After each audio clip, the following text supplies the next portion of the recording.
everybody. I, Bhumika Vasyani, welcome you all to learn English with Saraswati Group of Education. In the previous session, we had learned and we had gone through the explanation part of the chapter 2, Black Beauty. Now, as you know, till now we have discussed that how a horse named Black Beauty is expressing his own feelings, his own observations, that what is going on in the world around him, how are the people around him. And till now we have reached there where a powerful man was riding his pony, and that pony was very weak, or say suppose very beautiful but very weak. Still it was young. So let us see what is going to happen next. Let us continue the explanation part. We had reached here on page number 14. "And do you think," said Master sternly, "that treatment like this will make it listen to you?" That means we had previously seen that the horse Black Beauty and his master were coming from outside, and they saw a powerful man riding a pony.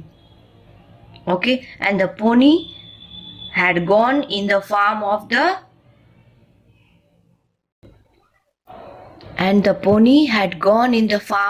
Black Beauty's master.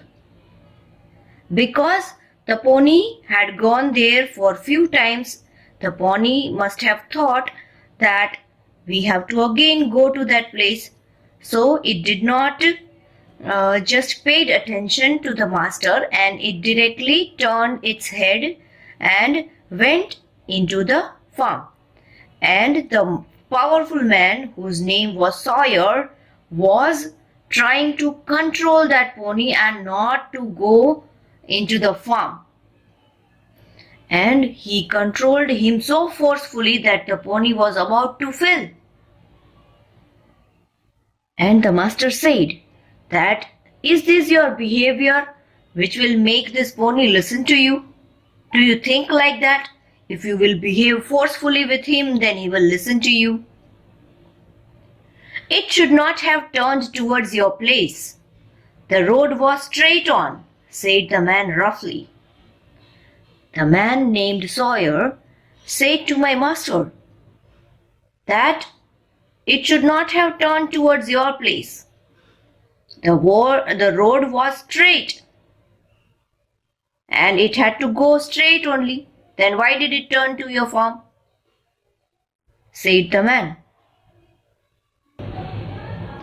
"You have often driven that pony up to my place," said master. "It only shows the creature's memory and intelligence. How did it know that you were not going there again?" Now my master said that, "You have taken this pony to my farm several times. That means the pony has remembered my farm, and that shows that this pony is having amazing memory. So how will the pony know that you don't have to come again to my farm? So it must have thought that yes, you have to again go to that place, that means to my farm. So there you are taken there. The pony have turned there. I must say, Mr. Sawyer, that I have never witnessed a more brutal treatment of a little pony. And by such anger, you injure your own character more than you injure your horse." Master is telling that I have never seen such intelligent pony. And when you are being angry on that pony, you are treating him very badly. It is very bad treatment given. Very cruelly you are treating. You pulled the leather strip so hard that the pony was about to fall off. That is a very bad treatment. cruel treatment, we can say. Okay, and by treating such things to the pony, you are injuring your own character. That means, in the eyes of different people, you are spoiling your own impression. You are not injuring your horse, but your character also, your impression also. And remember, we shall all have to be judged according to our works, whether they be towards man or towards beast. The master is telling that we should all be judged. That means all are going to be judged according to the work they do, according to the behavior they do.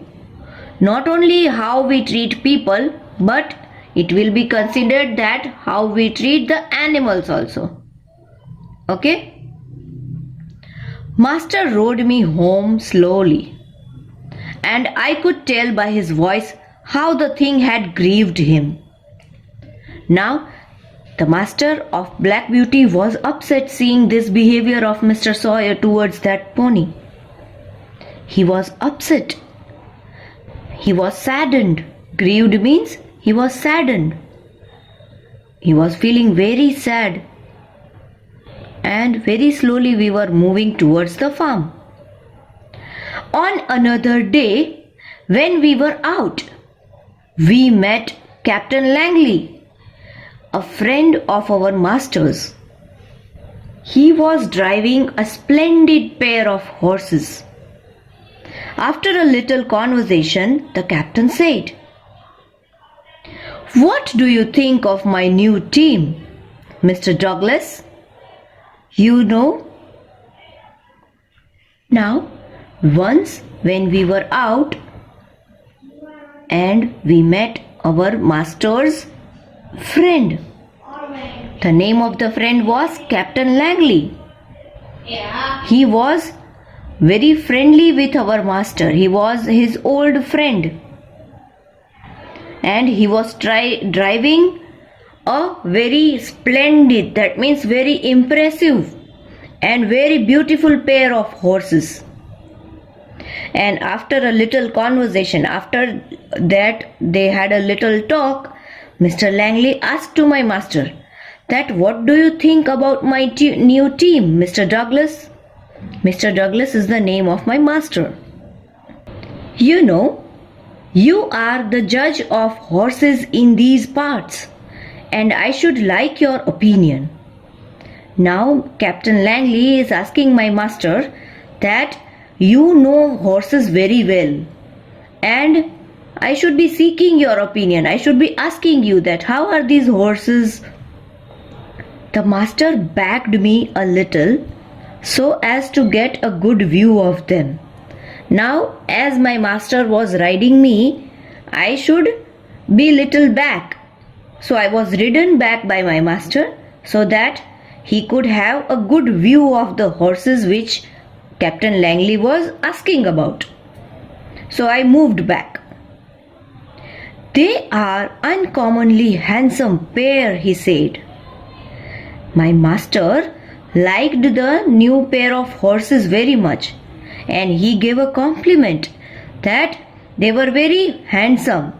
Uncommonly means something which is not found in common. Okay? They were very handsome, he said. "And if they are as good as they look, I am sure you need not wish for anything better." And now my master said that if they are so good as they are looking, then you should not wish for anything better. They are already the best horses which you have got. "But I see you still trouble your horses with that thing and lessen their power." Now my master saw such a thing and told Captain Langley that you are still putting those things to your horses, and you are not only lessening down their power, but you are hurting them.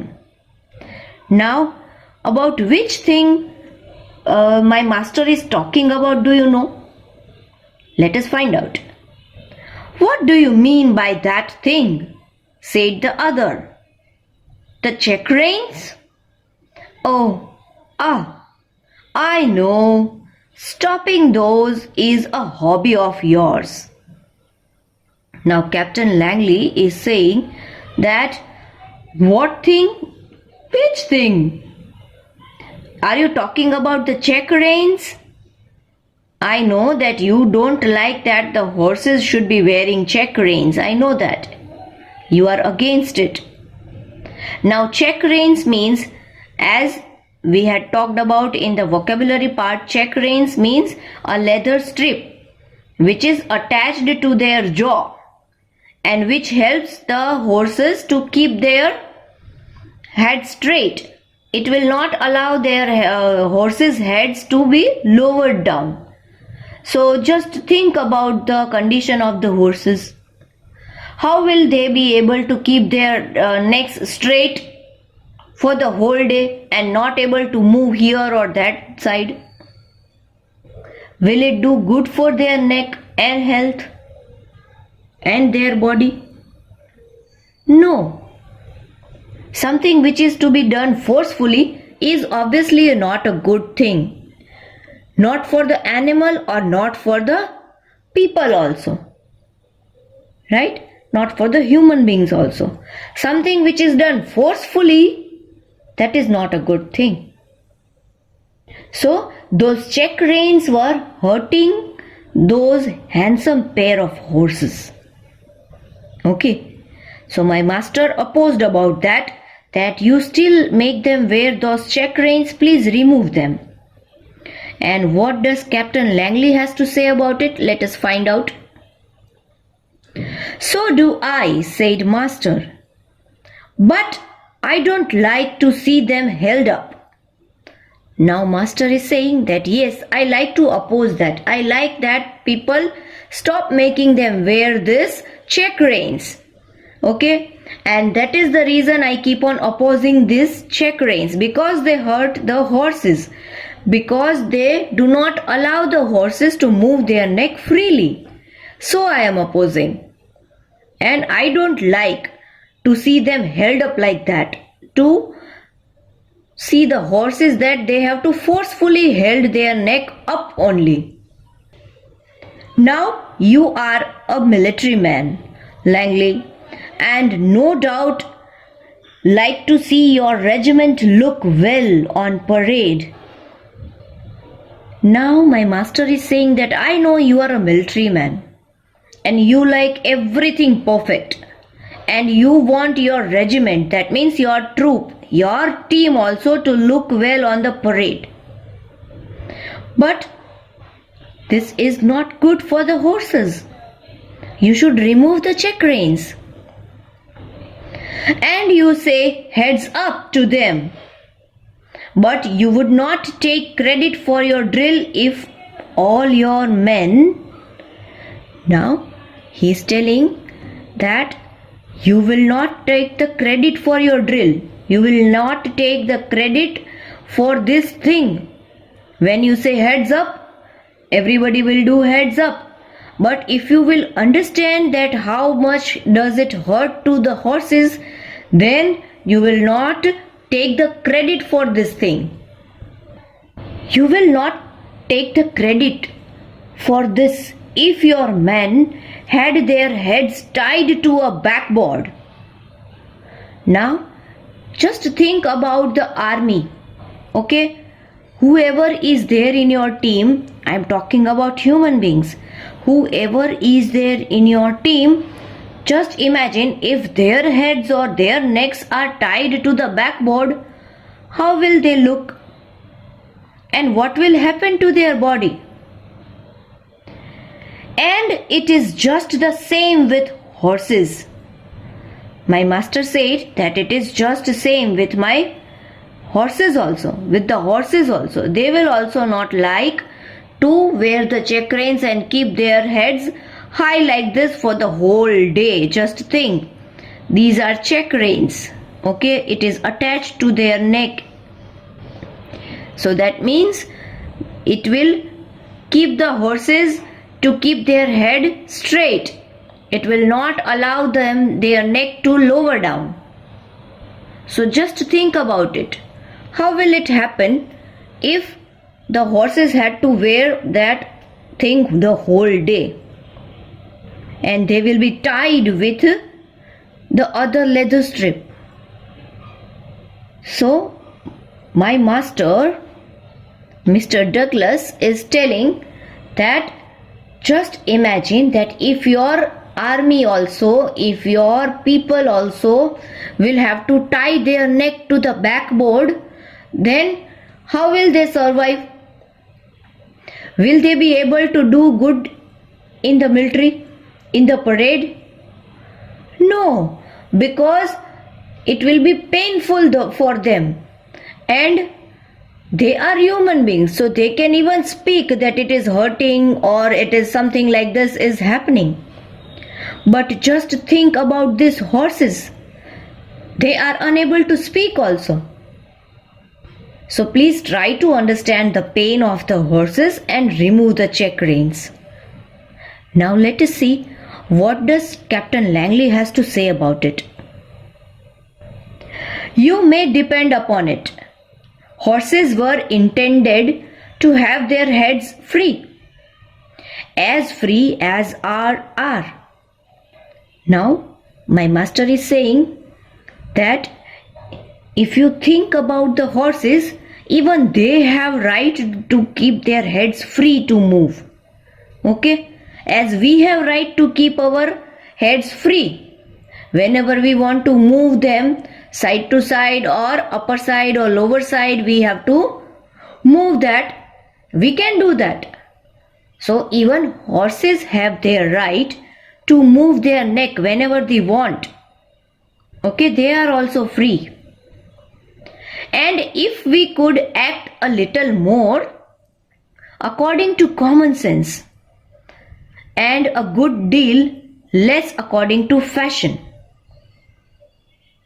Now, my master is saying that think, if we have to according to our common sense, then how will it be? Will you be able to think that the horses will have to do like this? Yes, is it good for them? It is just a common sense which makes you think like that. Not according to the fashion, but treat them according to the common sense, according to the thoughtful nature, kind nature. Treat them well. And we should find many things work easier. It is that my master is suggesting Captain Langley that if we work with common sense, then many things work out in an easy way. Okay, for that we don't have to train the horses hard enough. If we treat them with care, if we treat them with kindness, if we treat them with love, then we don't have to give them tough training like army. Okay, they will start working according to our convenience if they are treated very well. So please think about it. Okay, it is a common sense, and a military man like you has much common sense to think about it. So I am suggesting you have to take care about it. Okay, now let us see what again Captain Langley has to say to Mr. Douglas. I believe you are right, said the other. Now, Captain Langley is saying to Mr. Douglas, to my master, that I believe you are saying correct. You are right. I'll think about it. Still Captain Langley is telling that I'll think about it. He is not telling that we are going to remove the check reins from the horses. Still he is telling that yes, I'll think about it, what to do about it, whether to remove the check reins or not, whether they are working properly according to my instructions or not. He is still thinking like that. And so they parted. That means parted means they went away on their own ways. Now, after this much of conversation, Captain Langley and my master Douglas, we both went to different ways. Captain Langley went to his way and my master went on his way. This was the lesson in kindness that I learnt at Birtwick.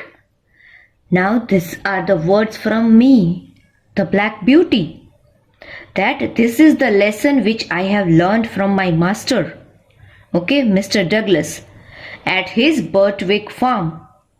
And so I feel that I am lucky enough that I have lived there with him, with my master and with my mistress. Now see, how does the animal think? What all emotions are there in him? What all feelings are going on inside him? How we see the world and how do they see the world? He is observing his master's behavior very well, that how his master is treating all the animals good and how other human beings are treating the animals. Okay, this is a very important lesson for kindness, that though animals cannot speak, they cannot express their pain in words, right? They can just make sounds, which is their way of expressing pain. But very less and very few human beings understand that. So, this is a story which helps us to find out that even animals have feelings and even they observe all the things. But only thing is that they cannot express their feelings, their pain in words. We should understand their feelings also, even if they are not able to speak and express their feelings. Okay, the words only should not be the medium of expression of pain. We should understand it through feelings also. So this was the lesson which we had to learn from this chapter, the lesson of kindness. Now please apply this in your real life also. Whenever you see any animal, treat that animal with kindness, with care and with love. Okay? Did you all see what happened? And how are we going to treat the animals? How Black Beauty is expressing all the things. How he is expressing his gratitude towards his master. So even animals observe all the things. The only difference is that they are unable to speak. They are unable to express themselves in words. Along with this video lecture, you are going to get a worksheet in which you will find two questions. Question number 1 is fill in the blanks and question number 2 is true or false. Now both the questions are based upon the explanation and based upon the chapter which we have gone through just now, that is Black Beauty. Okay, so please read carefully the whole chapter to get the correct answers. Okay, if you don't understand anywhere, any part of the explanation, you can watch the video lecture again. Even if then your doubt is not solved, you can ask me during the live lecture. Okay, so please do the worksheet properly, and as I always say, there are two ways of doing the worksheet. Either you can take the printout of the worksheet and write the answers in the worksheet itself, or you can copy this worksheet in your rough book, okay, and write the answers there. If you are going to copy the worksheet in your rough book, then please take care of the neatness. Okay, write neatly, avoid spelling errors, and if there is any confusion, you can ask me. See you in the next lecture.